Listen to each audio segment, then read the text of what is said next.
এখন আমি দাঁড়িয়ে আছি নতুন বাজার 18টি রোড এই পিএইচির সামনে। এখানে ভারতমালা রাস্তার ফ্লাইওভার হচ্ছে। এখানে আসার মূল উদ্দেশ্য হলো এখানে ফ্লাইওভার বনছে, সেখানে একটি কালভার ছিল। সেই কালভার দিয়ে এই যে গ্রামগুলি দেখছেন, শালগঙ্গার পার, মেহেরপুর এজেন্সির সব জল এই কালভার দিয়ে বের হতো, কিন্তু বর্তমানে ফ্লাইওভারের কারণে এই কালভারটি বন্ধ হয়ে গেছে। আর অতি সত্য যদি বর্ষা আসার আগে এখানে কালভার না হয় তাহলে সাধারণ মানুষের অনেক অসুবিধা হবে। গত বছরও অনেকের ঘরে জল ঢুকে গিয়েছিল এখানে কালভার না থাকায়।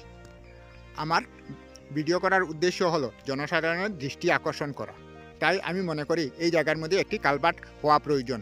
আপনারা কি মনে করেন কমেন্ট বক্সে নিশ্চয়ই জানাবেন। ভারতমালা রাস্তার জন্য অনেক সুবিধা হচ্ছে, কিন্তু এই ধরনের ছোটো ছোটো অনেক অসুবিধা হচ্ছে, তার দৃষ্টি আকর্ষণ করার জন্য আমি এই ভিডিওটি করছি। আর আপনাদের ভিডিওটি ভালো লাগলে একটি লাইক করবেন, আর জনস্বার্থে ভিডিওটি অনেক বেশি বেশি করে শেয়ার করবেন। আর আপনারা যদি এই ধরনের ভিডিও দেখতে চান তাহলে বিধায়কনাথ বাপ্পা ইউটিউব চ্যানেল, বিধায়কনাথ বাপ্পা ফেসবুক পেজ, বিধায়কনাথ বাপ্পা ইনস্টাগ্রাম ও টুইটার ফলো করতে পারেন। আর ভিডিওটি সম্পূর্ণ দেখার জন্য অশেষ ধন্যবাদ। আমি আপনাদের সাথে বিধায়কনাথ আজকের মতো বিদায় নিলাম। আমরা আমাদের চ্যানেলে ব্লগ, ধার্মিক আলোচনা, কুকিং ভিডিও, জিকে, নিউজ ইত্যাদি সব ধরনের ভিডিও আপলোড করি।